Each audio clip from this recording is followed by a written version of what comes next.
थोडं आपल्याला तुमच्याबद्दल थोडं बोलायला आवडेल आणि थोडं ऑफ द कॅमेरा आपण बोलत होतो. एक सक्सेस स्टोरी जी तुम्ही तुमची सांगितली की काही लाखांच्या कर्जापासून आज मर्सिडीज. तर ह्या जर्नीबद्दल थोडक्यात आणि तुम्ही त्याच्याबद्दल आम्हाला थोडं, कारण ती पण खूप मोटिवेशनल स्टोरी आणि इन्स्पायरिंग स्टोरी आहे की हा जो तुमचा प्रवास तुम्ही पण त्याच ह्याच्यातून गेलाय. पण फ्रँकली स्पीकिंग ना, माझ्यासारख्या खूप स्टोरीज आहेत आणि सॅटर्डे क्लबमध्ये तर भरभरून स्टोरीज आहेत की ज्यांचं म्हणजे 180 डिग्री असं ना, 180 डिग्री शिफ्ट असा होऊ शकतो. मी 10 वर्ष नोकरी केली. माझं बॅकग्राऊंड साधं, माझे वडील गव्हर्नमेंट सर्वंट होते आणि 10 वर्ष नोकरी केल्यानंतर मी व्यवसाय सुरू केला आणि व्यवसायाचं नॉलेज नसल्यामुळे रिस्क घेतली आणि लॉस झाला. कुठला सांगू शकाल? मी ट्रेडिंगचा बिझनेस सुरू केला. प्रोव्हिजन स्टोअर्स म्हणजे एक डिपार्टमेंटल स्टोअर असतं ना, ते सुरू केलं आणि त्यातलं नॉलेज नव्हतं. थिन मार्जिन असतं ते आत्ता कळतं. त्यावेळी या बिझनेसमध्ये थिन मार्जिन असतं आणि बल्क बाईंग तुम्हाला करावं लागतं तरच तुम्ही व्यवसाय करू शकता. हे माहित नव्हतं. त्यामुळे जॉबमध्ये 10 वर्ष खूप वरच्या लेवलला गेल्यानंतर असं वाटलं की आपण आता काही करू शकतो. त्यामुळे रिस्क घेतली, खूप फायनान्शियल रिस्क घेतली आणि त्याच्यानंतर लॉस झाला. आणि लॉस झालेल्या माइंडसेटमध्ये मी सॅटर्डे क्लबमध्ये आलो आणि इथे आल्यानंतर कळालं की अरे व्यवसाय कसा करायचा असतो आणि परत मी ते रिबिल्ड केलं. म्हणजे मी नेहमी सांगतो की सॅटर्डे क्लबमध्ये आलो तेव्हा माझ्याकडे एक सेकंड हँड स्कूटर होती, पण 10 वर्षानंतर सॅटर्डे क्लबमुळे माझ्याकडे मर्सिडीज आली होती. तर ही सक्सेस स्टोरी ही फक्त त्या लोकांमध्ये राहून, पॉझिटिव्ह मेंबर्समध्ये राहून किंवा ट्रेनिंग ऐकून किंवा बाहेरचे जे आम्ही गेस्ट स्पीकर बोलवतो त्यांच्या अनुभवातनं. मला समजा 30-40 लाख रुपये कर्ज होतं, पण मी अशा एका उद्योजकाला भेटलो तो म्हणतो माझ्याकडे 50 कोटीचं कर्ज होतं आणि ते मी फेडलं. तर जसं असतं ना, दुसऱ्याचं दुःख बघितलं मोठं की आपलं दुःख कमी वाटतं. तर तसं काहीच झालं. आणि हे संस्कार होतात. ह्याला आम्ही ना इनटँजिबल बेनिफिट म्हणतो सॅटर्डे क्लबमध्ये. टँजिबल बेनिफिट म्हणजे जो तुम्हाला मोजता येतो. माझा एवढा व्यवसाय झाला, माझा टर्नओव्हर वाढला, मला ही ऑर्डर मिळाली.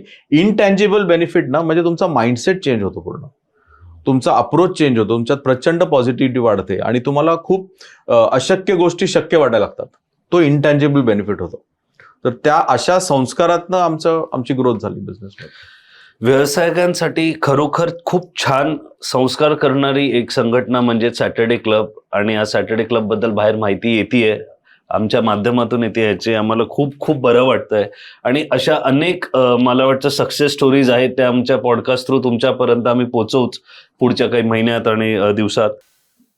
इकडून पुढे सर ग्राफोलॉजी पर्यंत जो तुमचा की ते कसं झालं? आता तो माझा व्यवसाय आहे, गेली 25 वर्ष तो मी करतो. मी खरं तर ज्यावेळी माझा जॉब करत होतो तेव्हाच ठरवलं होतं की जॉब आता बस झाला, आपण काहीतरी करूया, आणि एक हॉबी म्हणून मी याच्याकडे बघितलं होतं.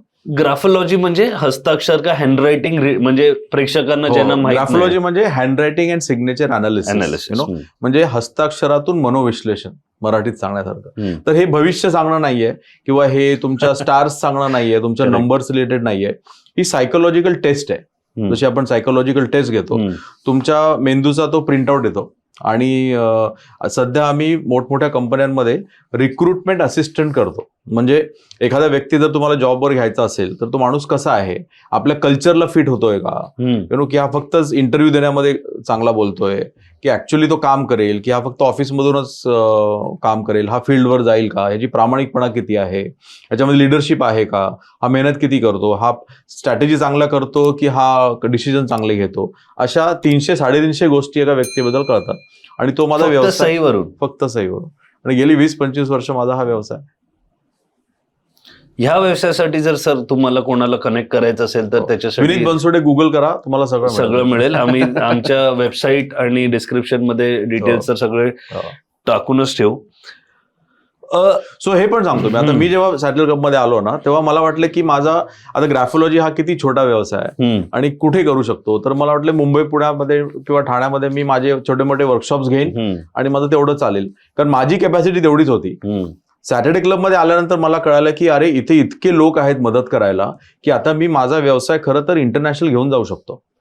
आणि मी तेव्हा पहिल्यांदा ठरवलं, मी भारतभर पण विचार करत नव्हतो, मी तेव्हा ठरवलं की माझा व्यवसाय मला 10 देशांमध्ये घेऊन जायचा आहे. आणि माझे वर्कशॉप्स आता 10 देशांमध्ये चालतात. ऑनलाईन आमचे स्टुडंट्स असतात. स्केलेबिलिटीचा विचार आम्हाला शिकवला सॅटर्डे क्लबनी, की आपला व्यवसाय तुम्ही 7 समुद्रापलीकडे घेऊन जाऊ शकता आणि त्याच्या रिलेटेड समोर इन्स्पिरेशन्स असतात की आपल्यातले मेंबर हा करू शकतो तर मीही करू शकतो, बरोबर. आणि ते आपल्याला गाईड करायला अवेलेबल असतात. मी असं केलं, मी हे केलं, मी असं, आणि हे हँड होल्डिंग आपल्याला मिळतं. त्यामुळे खूप चांगलं बॉन्डिंग होतं. आणि खूप आपुलकीने एकमेकांना शिकवलं जातं की कसा व्यवसाय व्हायला हवा. आणि तुम्ही जर विनीत बनसोडे सरांचं लिंक्डइन पेज बघितलं तर हे सगळे मोठमोठे ब्रँड आणि याची हो. माहिती तुम्हाला त्याच्यात मिळेलच की अनेक जागेवर त्यांनी पॉडकास्ट नाही वर्कशॉप घेतलेत.